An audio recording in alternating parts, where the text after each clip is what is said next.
Hello, I'm Paul Sprizzi. I'm the Director of Programming for the Mammoth Film Festival, and I'm so pleased to be here with Star Rosencrans and Michael Beck, the directors of Feather and Pine. Welcome, guys. Thank you. Thank you for having us. Thanks for having us. Yeah, I just watched the film again. It's such a beautiful and heartfelt film. I guess I'd love to hear about how you first came across this community. Yeah. Yeah, go ahead, Mike. Sorry. So Star and I have known each other for a while, and we had a mutual friend that actually went to high school in the community, years before we had really spent any time there. And I think, as the story went, she had a friend who still lived in town post something about the sawmill possibly closing and how that might affect the town. And it was sort of an interesting perspective to consider, and we sort of started there. But that was our connection, was a mutual friend that used to live in Plumas County. Yeah, and specifically it was Harlan, who's one of the characters in the film. We were with him on the last day in the mill. He posted that he was a third generation Sawyer, and that the mill was shutting down, and that felt like a pretty intriguing place to start for us. Yeah. So why is it that the value of the wood has they said at one point it dropped to zero? Do you know why that is? There's a lot involved with, I think, the politics within the state of California, and this was just following the Great Recession. We actually started filming this back in 2009. Is that right? Yeah. And we were out there for 5 or 6 years. So it's hard to pinpoint exactly where things were at in that particular moment, but yeah, it was definitely a time where I think it looked like it was maybe more cost effective to run lumber elsewhere than in California. So yeah. So tell me a little bit about so over the course of, you shot this over the course of 6 years. How was your relationship to the place evolving? How did the whole project evolve over that time? Well, we had this sort of entry point in, and we found that everybody was very giving of their time and even their homes, which helped us because it was just the two of us on, more or less no budget, coming up as we could. We live about 10 hours away, and it was important. We knew that there was a version of this film that was like, hey, let's sit down and have an interview, and you can tell us what's happened, and then we can relay that back in a very factual manner. But we were more interested in, feeling like we'd kind of earned a place there, I think, is a way of putting it. And also that we were sort of,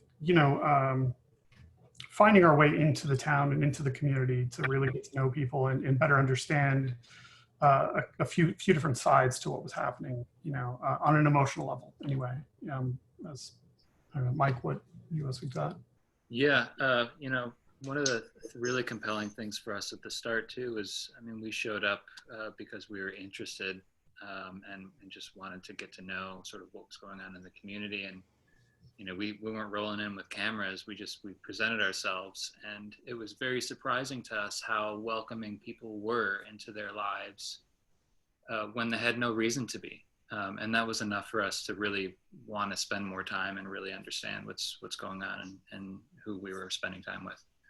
And that's really the trajectory that motivated us and pushed us for several years, was just, the people were so supportive of what we were doing and what we were interested in and why we're there. But then it also helps that we all liked each other, and just enjoyed, the time, because the film itself is a very small fraction of, the sort of trust and the experience and the, sharing stories that goes into making any documentary, but for us, very much so over this span of time.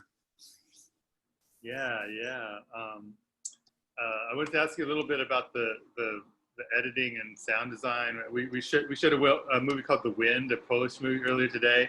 That's kind of, in a way, very like similar. Like it seems to have a very a free-form, intuitive approach to editing rather than trying to build any kind of a conventional story. So what was your approach to both the editing and creating the, I guess it's two questions, but the sound design is so amazing, and the score. So you talk about all those things. Yeah, sure. Star actually started picking up a little bit of it, but I think our original approach was we did want to make something that was more cinematic in its so-called storytelling. So our approach was much more intuitive and less about information up front, or what you might typically see with cue cards or voiceover or illustration.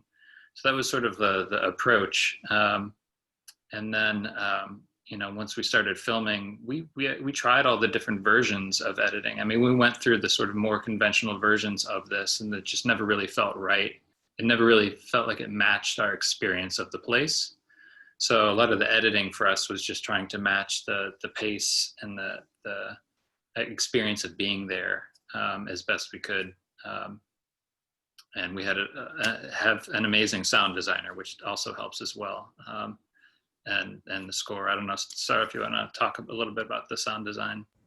Yeah, our sound design is by Lawrence Everson, and if you look up Lawrence, I mean, at some point in the future, somebody is going to realize that he's at the center of all things documentary for this period of time. It's, I mean, I think some version of the Emmys were just, announced, and he's 2 of the 5 nominees. I mean, he's a phenomenal talent, and just happened to be a really good friend of mine, and was of ours, and was very giving of his time as well. And then the music is Michael Krasner and Box Out Ensemble, which is a very influential it's very influential music for Mike and I. Like, as listeners, other documentaries they had scored: Dutch Harbor, The Sea Breaks Its Back, some years ago for Braden King, and we had temped in some tracks, and we reached out to Michael Krasner, someone we did not know at all, and he was very sweet about our film and has gone many, many extra miles in helping us bring this together. And his music is a very important voice in the film. The music he composed with his musicians, a great ensemble of Joshua Hill and Max Naus, and we've been very fortunate in the few collaborators that we've had outside of, again, everybody who was kind enough to give us their time to be on the film or to put up with us. But yeah.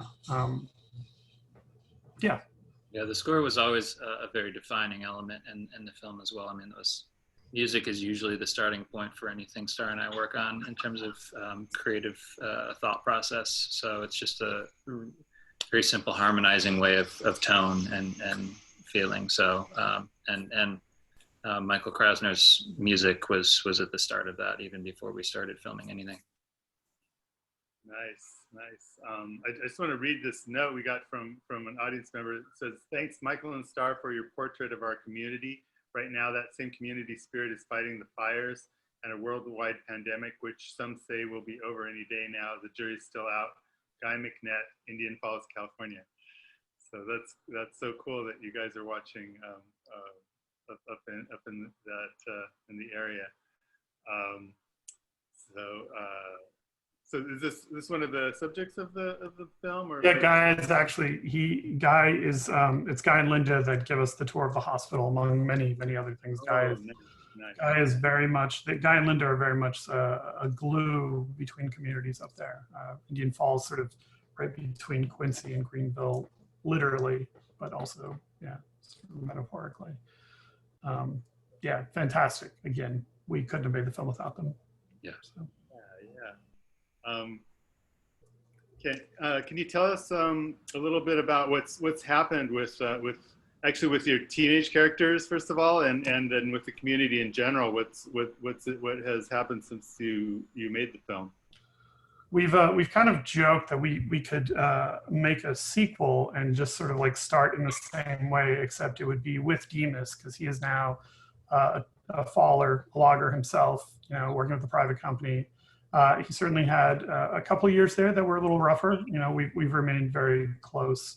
I speak with him probably, every couple of weeks or so, but he's doing great. Kylie and Demas together, or did not stay together. Kylie is working in a pharmacy currently back in town. Things kind of did play out a little bit like Demas thought they might. She left for a little bit and then came back, but it's a great place to live too. So you can't fault that by any means. But yeah, very sweet couple of kids who actually aren't really kids anymore. But yeah. And has logging come back as an industry?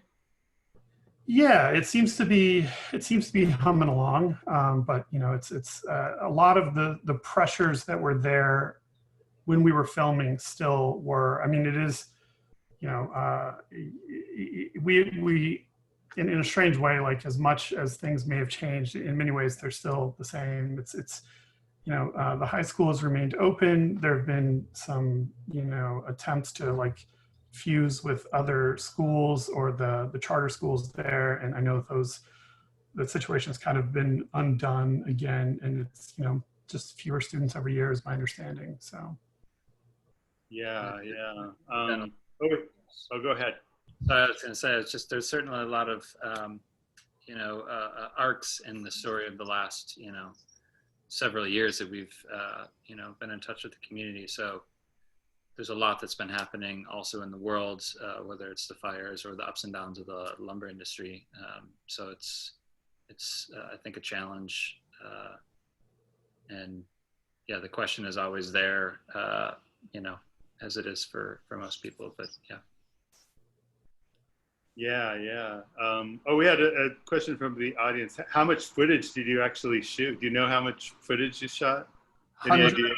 Hundreds of hours. Yeah, we had hundreds of hours, and we certainly had whole scenes and sections. We had a pair that we weren't able to include into the film that we spent a lot of time with, and it was really hard to lose them as characters in the film, but then also difficult to let them know that we'd spent so much time with them and filming with them that they weren't going to be necessarily directly in the film. They're in the film in other ways, of course, and supported the film incredibly. But yeah, and they were representative of a whole other community that was sort of like when we were filming. One of the things we were looking at was that this other community, Meadow Valley, was like there was almost a gradation between Meadow Valley, Greenville, and Quincy. In terms of like. Meadow Valley really was, it's a very, very small community now and doesn't really have much of an industry at all anymore. And they're all, right there together and intertwined. And yeah, Karen and Dana are amazing people. And yeah, their entire, hundreds of hours. So you have to sort of figure out a way to, even with something that we're, putting together that's kind of experiential and attempting to, even within that, there's still a limit, of sort of what we can get, so. Yeah. So what are you guys working on next?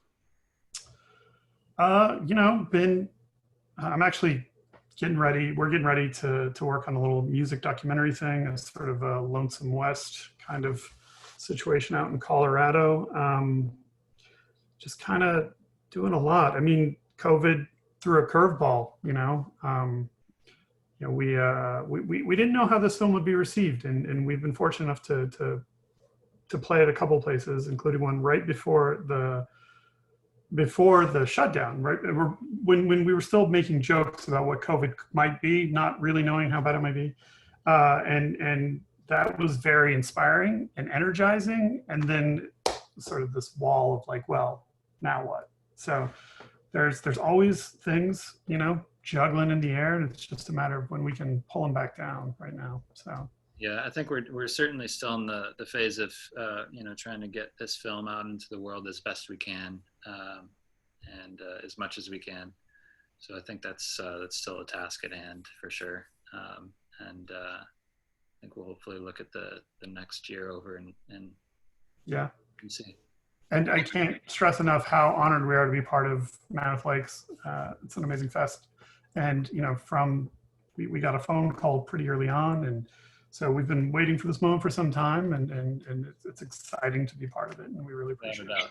It's very Thank wonderful. you. Yeah, no, it's such a pleasure to have it in the festival. And in fact, I remember calling you, Star, and we were actually talking about having the band to do a live score to the singing if we had it live, which would have been amazing. Yeah. Out in the forest, a homecoming screening, all of these things. Yeah. Would have been so cool. But what are you gonna do? Yeah.